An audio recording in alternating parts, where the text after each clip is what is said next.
17 June 2024 রাঙ্গাপানিতে Kanchenjunga এক্সপ্রেসকে ধাক্কা মারে মালগাড়ি। সেই রাঙ্গাপানি স্টেশনে আবার রেল দুর্ঘটনা, লাইনচ্যুত অয়েল ট্যাঙ্কার বোঝাই মালগাড়ি।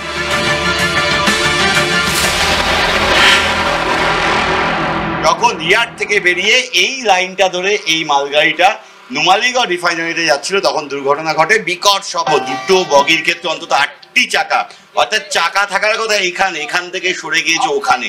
আমি দেখাবো একটু ওই দিকটার ছবিটাও। এই একটি বগি এবং এই একটি বগি, এই দুটো বগি কিন্তু কার্যত ডিরেলড হয়, মেন লাইন এফেক্টেড হয়, কারণ এর বর্ধিত অংশের যে বগিগুলো ছিল সেই অংশগুলো কিন্তু তখন মেন লাইনে ছিল। কাঞ্চনজঙ্ঘা মালগাড়ি সংঘর্ষে 9 জনের মৃত্যু হয়। সেফটি কমিশনের তদন্ত রিপোর্টে মালগাড়ির চালক, রাঙ্গাপানি স্টেশনের মাস্টার তো বটেই, কাঠগড়ায় তোলা হয় কাটিহার ডিভিশনকেও। তারপরও কি ঘুম ভাঙল না রেলের? 6 সপ্তাহের মধ্যে আবার দুর্ঘটনা। মালগাড়ি লাইনচ্যুত হওয়ার খবর পেয়ে এক স্যান্ডেলে পোস্ট মুখ্যমন্ত্রী মমতা বন্দ্যোপাধ্যায়। রক্ষণাবেক্ষণের অভাবকেই কাঠগড়ায় তুলছেন অবসরপ্রাপ্ত মোটরম্যান। মেনটেনেন্স যদি না হয় তাই তো হবে।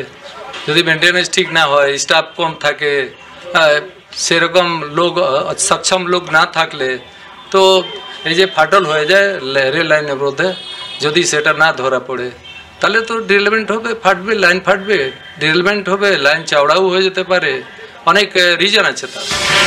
যতদিন যাচ্ছে তত মালগাড়ির সংখ্যা বাড়ছে, অথচ কমছে কর্মী সংখ্যা।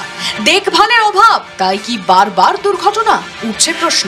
প্রত্যেক সপ্তাহে রেল যাত্রীদের জন্য রেল সফর একটা দুঃস্বপ্নে পরিণত হচ্ছে। ঘটনাচক্রে আজকে আবার মালগাড়ি, আগের দিন হয়েছে যাত্রীবাহী ট্রেন, ওটাটা ভেঙে পড়েছে।